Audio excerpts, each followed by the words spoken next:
11월 13일 11월 두 번째 주일 하나님께서 우리에게 주신 말씀 신명기 6장 4절로 9절까지 말씀 보겠습니다. 구약성경 270면 신명기 6장 4절로 9절까지 말씀입니다. 이 계시 말씀을 봉독할 때 모두 하나님의 음성을 들을 수 있길 바랍니다. 이스라엘아 들으라. 우리 하나님 여호와는 오직 유일한 여호와시니 너는 마음을 다하고 뜻을 다하고 힘을 다하여 네 하나님 여호와를 사랑하라.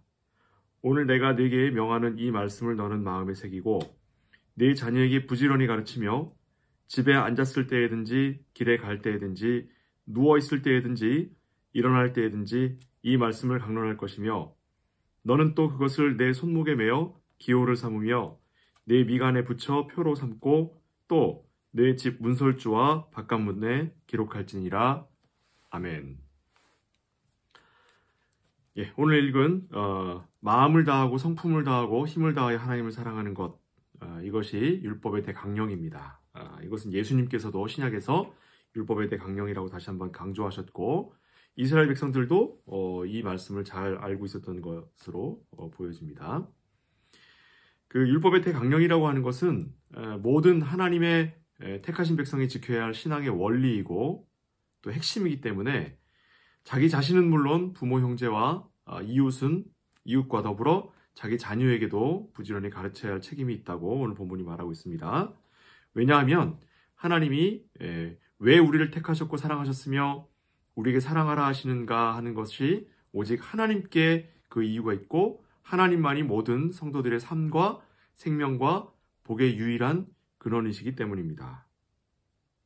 그래서 오늘 이 내용에 대하여 이야기할 때에 오늘은 특별히 7절에 내 자녀에게 부지런히 가르친다 라고 하는 부분을 조금 강조해서 우리가 한번 살펴보려고 합니다. 이 말씀을 살피기에 앞서서 6월절에 관한 이야기를 좀 볼 필요가 있습니다. 왜냐하면 6월절이라고 하는 것은 하나님께서 이스라엘 백성을 구원하신 것을 기억하고 그걸 기념하는 절기이기 때문에 이 6월절이 가지고 있는 의미가 대단히 특별합니다. 그래서 예수님도 6월절 어린 양의 모습으로 비유가 되어 있죠. 그래서 이 6월절에 관하여 좀 살펴보도록 할 텐데 6월절에 관하여는 출애굽기 12장에 이렇게 나와 있어요. 출애굽기 12장 25절부터 27절까지 말씀입니다. 제가 한번 찾아볼게요. 출애굽기 12장 25절로 27절까지 말씀입니다. 여기 뭐라고 되어 있냐면 너희는 여호와께서 허락하신 대로 너희에게 주시는 땅에 이를 때에 이 예식을 지킬 것이라. 이후에 너희의 자녀가 묻기를 이 예식이 무슨 뜻이냐 하거든 너희는 이르기를 이는 여호와의 유월절 제사라. 여호와께서 애굽 사람에게 재앙을 내리실 때에 애굽에 있는 이스라엘 자손의 집을 넘으사 우리의 집을 구원하셨느니라 하라 하매 백성이 머리 숙여 경배하니라. 이렇게 되어 있죠. 여기 보면 이 유월절을 가르치고 유월절을 강조할 때에도 무슨 이야기가 나오냐면 자녀가 물을 때에 자녀가 묻기를 이 예식이 무슨 뜻이냐 하거든 하고 설명하라고 나와 있습니다. 그러니까 이 하나님의 율법, 하나님의 구원하심 이 내용에 있어서 대단히 중요한 부분이 뭐냐면 자녀에게 가르친다라고 하는 부분이 딸려오게 됩니다. 오늘 본문에서도 보시는 바와 같이 너는 마음에 새기고 내 자녀에게 부지런히 가르친다 이렇게 되어 있죠. 그래서 6월절이라고 하는 것을 통해 우리가 과연 이 자녀에게 가르친다라고 하는 것을 어떻게 우리가 받아들일 것인가 또 이것을 우리의 신앙과 연관해서 어떻게 이해할 것인가에 관하여 좀 우리가 오늘 살펴보도록 하겠습니다. 구원과 자녀의 삶이 이 6월절에 관한 설명인 이 출애굽기 말씀에 잘 상징되어 있습니다. 6월절이라고 하는 것은 하나님께서 애굽에서 이스라엘 백성들을 구원하신 날을 기념하는 날이죠. 이것은 뭐냐면 앞으로 하나님께서 이스라엘 백성을 구원하실 것을 미리 예언하는 날이 아니라 과거에 구원하신 것을 기억하여 그것을 기념하는 날입니다. 그러니까 이 6월절이라고 하는 것을 언제 지켰느냐라고 할 때엔 그 하나님께서 구원하신 날은 기억했을지 모르지만 실제로 그 6월절을 진짜로 절기로 잘 지킨 것은 아마도 가나안 땅에 들어간 이후일 것으로 보여집니다. 그러니까 출애굽을 하고 가나안 땅에 들어가기 전 40년 동안은 6월절을 크게 지키지 못하고 그냥 그 날만 기억을 했을 것 같아요. 그런데 이 6월절은 언제 지켰느냐 하나님의 약속의 땅인 가나안 땅에 들어간 이후에 이것을 잘 지켰다라고 볼 수 있습니다. 그렇다면 이건 뭐냐면 구원이라고 하는 것이 시작되어 그 구원이 진행되고 그 구원을 이루는 그 시점, 이루어진 시점에서 이스라엘 백성들이 이것을 기념한다라는 말입니다. 그러니까 하나님의 구원을 감사하고 그 하나님의 구원을 기념하는 것이 이스라엘 백성들에게는 앞으로 이루어질 일들에 대하여 기대하고 그것을 요구하는 방식이 아니라 하나님이 이미 이스라엘 백성들을 어떻게 구원하셨고 어떻게 그들과 함께 하셨는지를 기억하게 하기 위해서 이 절기가 주어졌다는 말입니다. 그리고 이 유월절을 지키는 것을 이스라엘 백성들에게 하나님이 무엇을 주셨냐면 율법으로 주셨습니다. 그러니까 율법은 그 율법을 지켜야지만 하나님이 주시는 것이 아니라 과거에 하나님께서 행하신 일들을 너희가 어떻게 기념하고 어떻게 기억할 것인가, 어떻게 자녀들에게 가르칠 것인가에 관한 이야기라는 말입니다. 이것이 또한 하나님의 말씀이 가지고 있는 성격이기도 하지요. 그렇다면 십계명과 율법이라고 하는 것이 구원이나 하나님의 사랑의 조건이 될 수 없는 게 됩니다. 마찬가지로 오늘 본문 내용인 마음을 다하고 성품을 다하고 힘을 다하여 우리 여호와 하나님을 사랑하는 것, 그것이 이 구원받은 백성들이 하나님의 약속하신 땅에서 살아가는 조건일 뿐만 아니라 목적이요 목표가 되는 겁니다.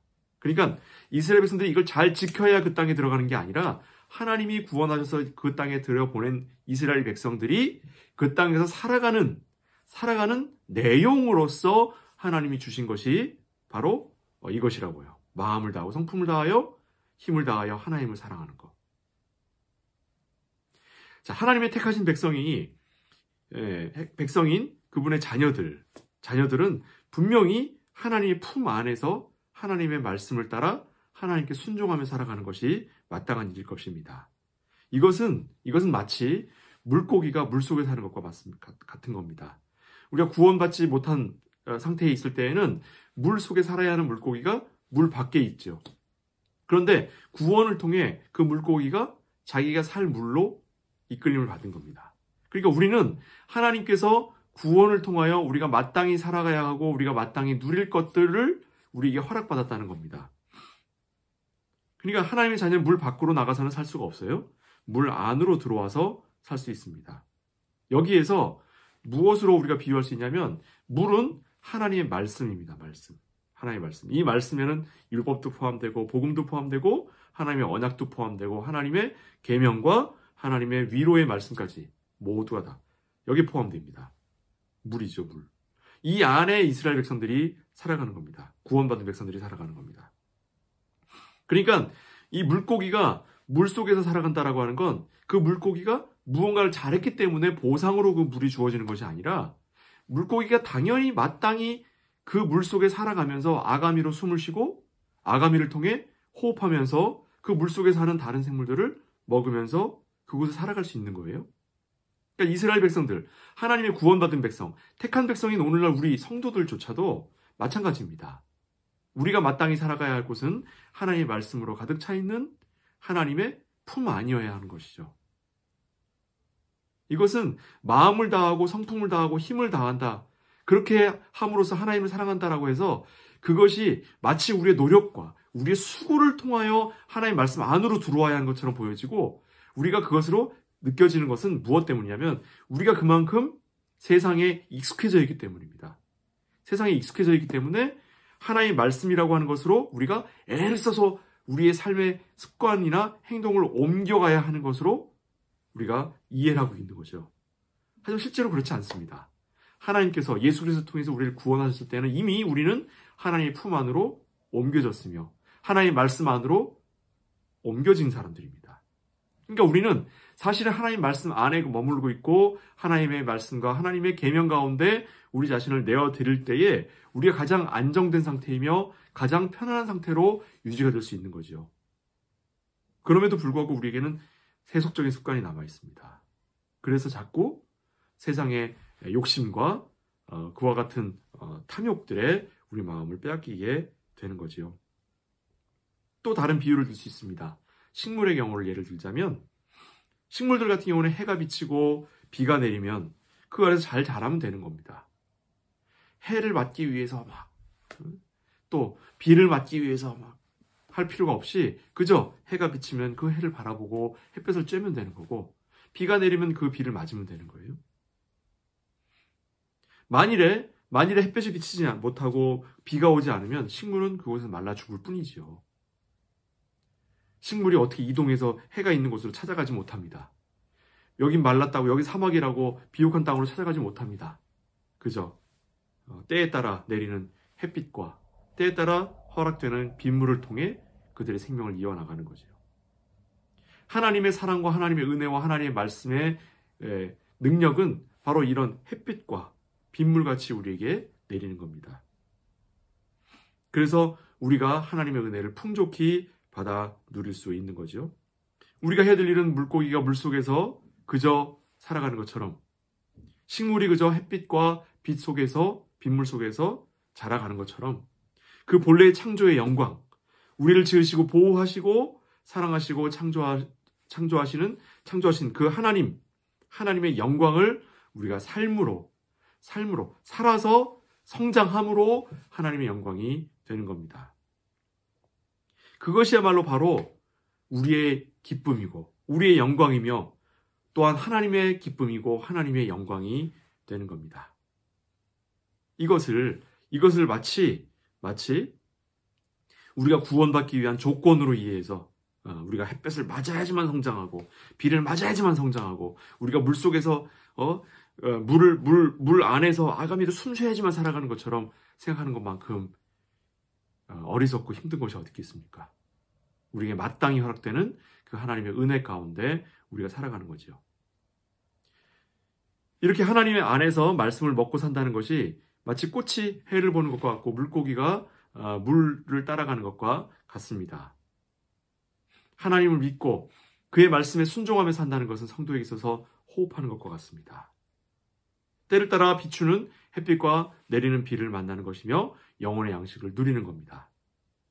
하나님의 말씀에 순종하는 것, 그것이야말로 바로 나의 욕심을 포기하라고 하는 것이며, 자, 우리가 욕심을 포기한다라고 해서 우리가 무던히 무언가를 채워야 하는 것처럼 이해해서는 안 될 겁니다.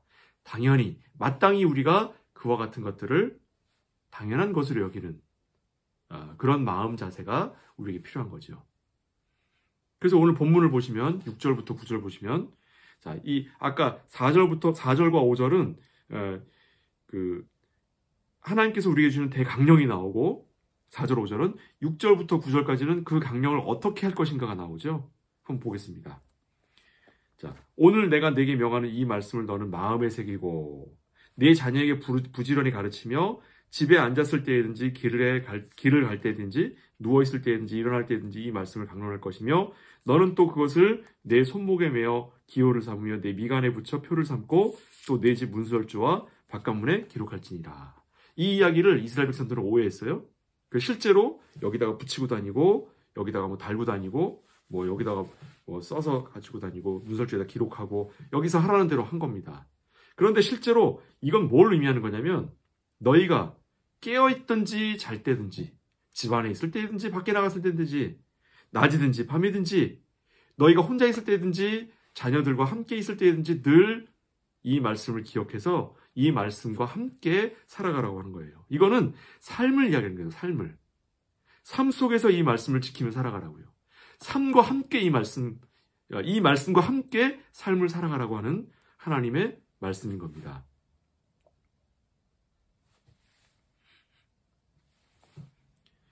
자, 이것이 바로 가족된 자녀들에게 자신이 이 대강령, 하나님의 대강령을 드러내는 어떤 내용들로 지금 우리가 보여지고 있죠.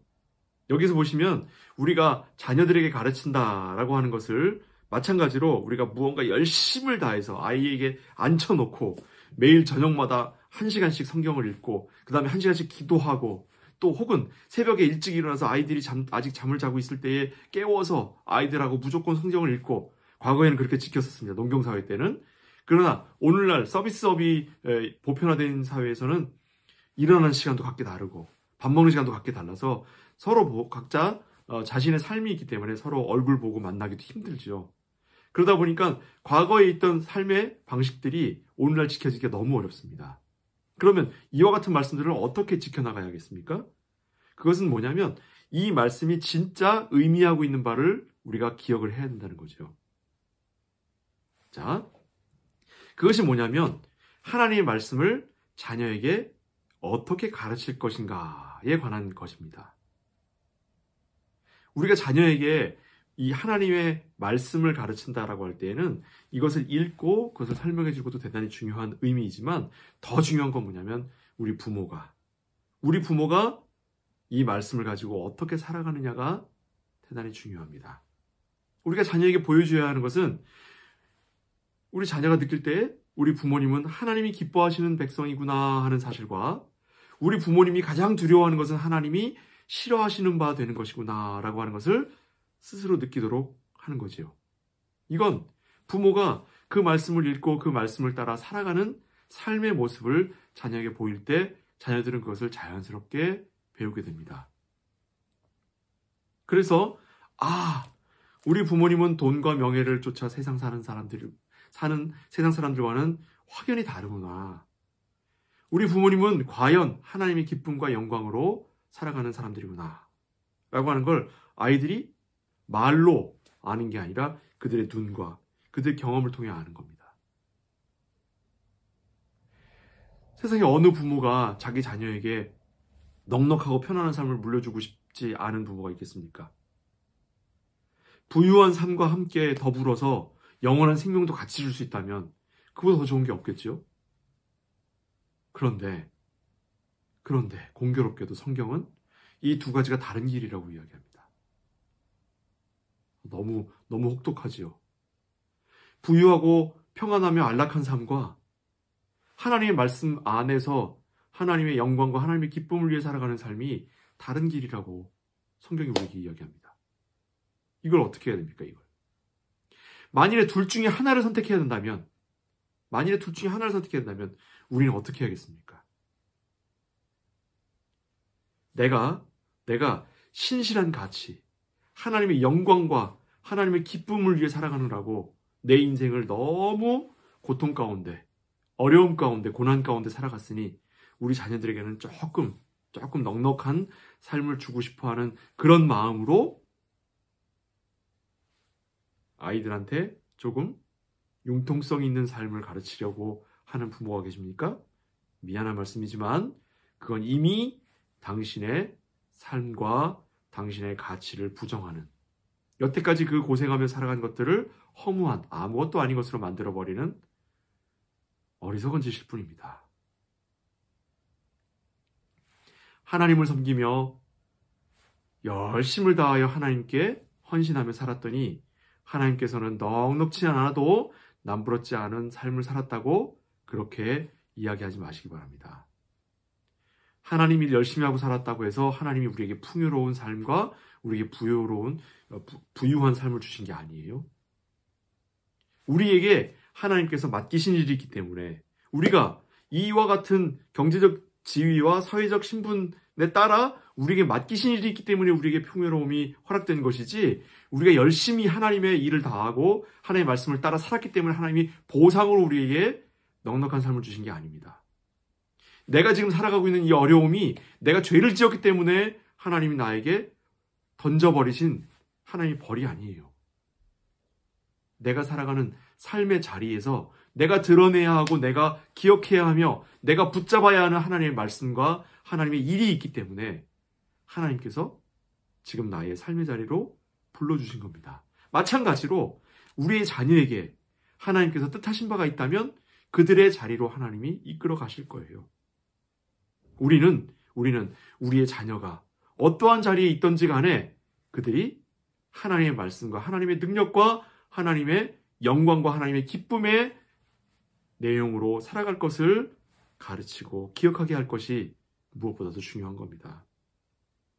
왜냐하면 앞에 이야기한 부유한 삶은 성경에서 약속하고 있지 않지만 우리가 마땅히 살아야 하는 가족에게 또한 자녀에게 가르쳐야 할 하나님이 어떠한 분이시며 그가 우리를 어떻게 사랑하시는가에 관한 이야기, 그리고 우리가 어떻게 하나님께 사랑을 드려야 하는지, 그의 기쁨이 되어야 하는지는 성경이 우리에게 분명히 가르치고 있기 때문입니다. 하나님을 섬기며 그 말씀 안에서 살아간다라고 하는 것이 무엇인지는 우리의 삶을 통해, 우리의 인격을 통해 드러나고 있습니다. 학교 다닐 때 선생님 눈을 피해서 딴짓을 이렇게 했어요. 그 선생님 모르실 줄 알았습니다. 그런데 어떤 일이 있어서 그 앞에 가서, 강대상 앞에 가서 서서 교실에서 아이들한테 무슨 이야기를 할 일이 있게 됐을 때에 아이들이 어떻게 움직이는지 다 보이는 그 경험을 하고 깜짝 놀란 기억이 있습니다. 선생님은 다 알고 있습니다. 다 보고 있지만 일부러 모른 척한 거죠. 마찬가지입니다. 예배 시간에도 우리 교회 정도라면 예배를 드릴 때 누가 졸고 있는지, 누가 딴 생각하고 있는지 사실 다 보입니다. 목사 눈에도 다 보여요. 100%는 아니지만 한 80% 정도는 대충 저 사람은 지금 나를 쳐다보고 있지만, 딱 앉아있지만 저 사람 생각은 딴 데가 있구나. 저 사람은 지금 졸음을 쫓으려고 애를 쓰고 있구나. 저 사람은 그저 하나님의 은혜가 좋사오니 하고 그저 설교만 시작되면 졸고 있구나 라고 하는 게 사실 목사님 눈에 다 보입니다. 그 이상으로 우리의 자녀들은 우리를 보고 있죠. 하나님이 우리를 보시는 것처럼 우리 자녀들은 그 부모가 어떻게 행동하는지, 어떻게 살아가는지, 어떻게 예배를 드리는지, 어떻게 신앙생활을 하는지 다 보고 있습니다. 그리고 그들은 그 부모가 간 길을 그대로 따라갑니다. 그것이 가르침이죠. 그게.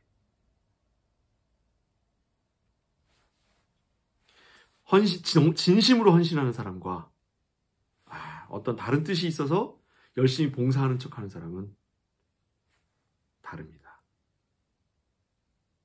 그것을 구별하는 안목과는 별개로 그들이 하는 행동과 그들이 행동하는 모든 것들이 그 이웃들을 통해 또 그 자녀들과 또 하나님의 눈을 통해 그것은 드러나게 마련입니다.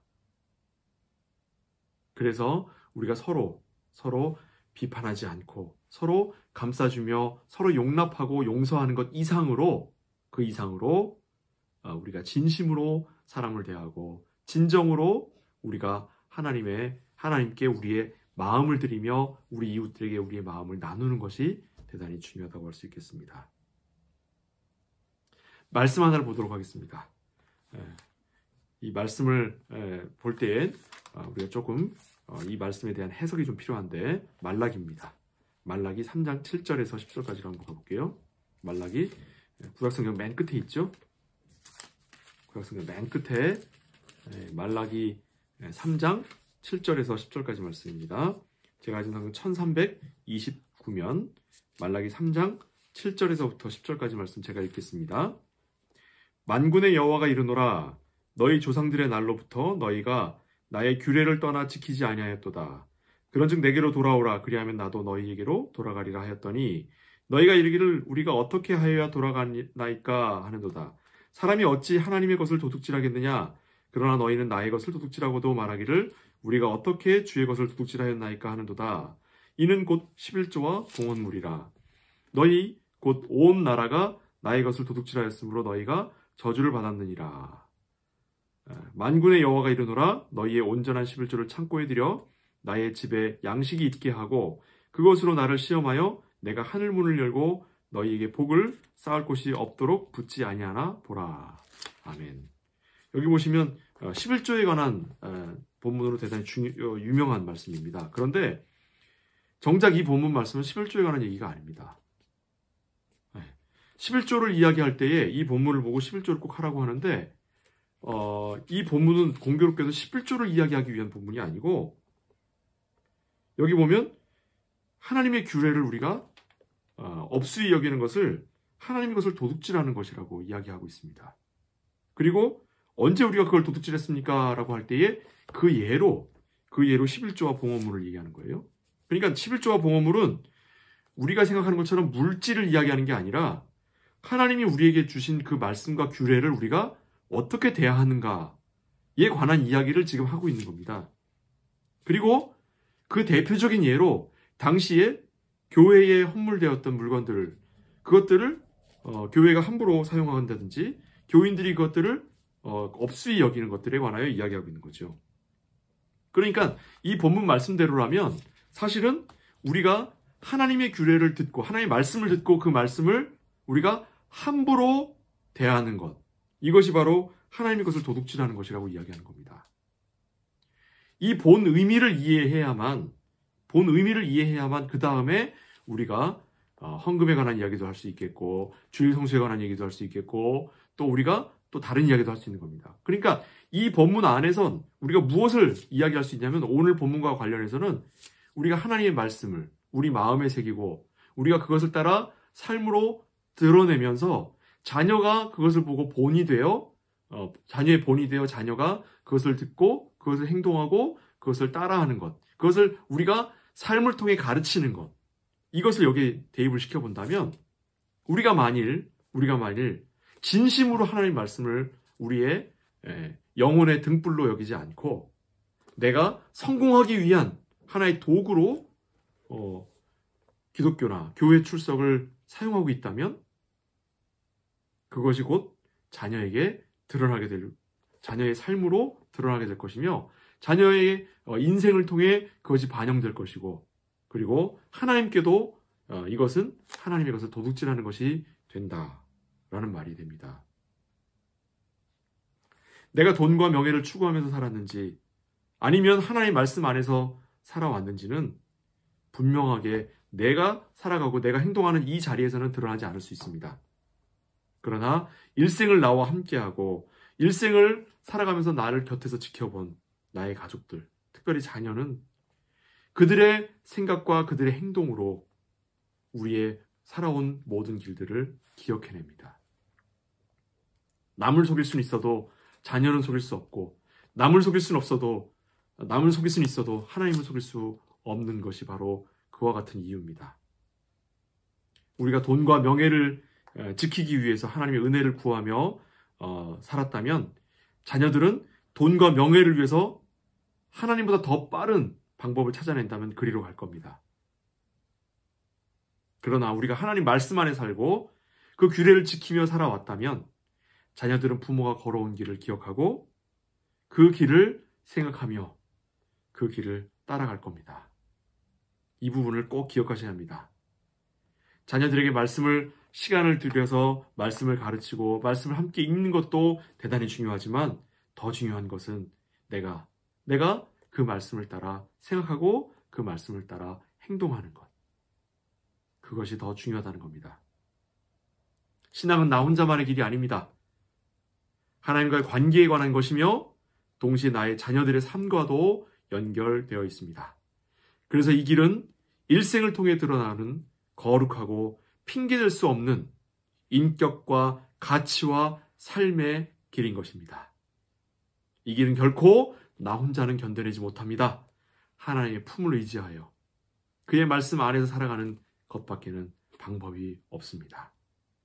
그러기 위해 우리가 늘 하나님의 말씀을 깊이 상고하는 삶을 살아가시기 바랍니다. 그리고 그것을 자녀들과 나누고 성도들과 함께 나누면서 이웃들과 함께 나누면서 하나님의 기쁨이 되는 그와 같은 삶을 살아내시기를 주님으로 축복을 드립니다. 우리 모두가 그와 같은 방식으로 이웃들에게 복음을 전하고 자녀들에게 하나님의 말씀을 가르치는 자, 그래서 하나님의 자녀된 성도된 삶을 살아내는 복된 주님의 귀한 자녀 되시기를 주님의 이름으로 축복을 드립니다. 기도하겠습니다. 사랑하는 아버지 하나님, 우리는 하나님의 말씀 안에 산다라고 하는 것이 이전까지는 하지 않던 갑자기 일어나서 성경책을 펼쳐보고 자기 전에 성경책을 펼쳐보며 소리질러 기도하는 것이 하나님의 말씀 안에 살아가는 것이라고 착각하진 않았는지 모르겠습니다. 그러나 하나님께서는 이미 우리를 하나님의 품 안에 품어주셨고 하나님의 말씀 가운데로 우리를 불러주셨사오니 우리가 그저 눈을 뜨고 그 안에서 호흡하며 그 말씀대로 살아가기만 하면 될 것으로 우리에게 말씀하시니 감사를 드립니다. 이것이야말로 바로 하나님의 뜻과 말씀 안에 살아가는 것이요 동시에 우리 자녀들에게 가르치는 것이고 이것을 걸어갈 때나 서 있을 때나 일어섰을 때나 누울 때나 밖으로 나갈 때나 안에 있을 때나 낮이나 밤이나 하나님 말씀 가운데 우리가 기쁨으로 살아가는 것임을 우리가 말씀을 통해 확인합니다. 우리가 참으로 그와 같은 인생을 통해 하나님의 기쁨이 되며 하나님의 영광이 되며 또한 나의 기쁨이 하나님이 되고 나의 영광이 하나님이 되는 그런 놀라운 하나님을 소유하고 하나님의 소유가 되는 놀라운 하나님의 언약 백성으로서의 삶을 드러내도록 허락하여 주옵소서. 이것이 우리 약속된 바임을 기억하며 참으로 하나님께 감사드리는 삶으로 드러날 수 있도록 허락하여 주옵소서. 예수 그리스도의 이름으로 축복하며 기도하옵나이다. 아멘.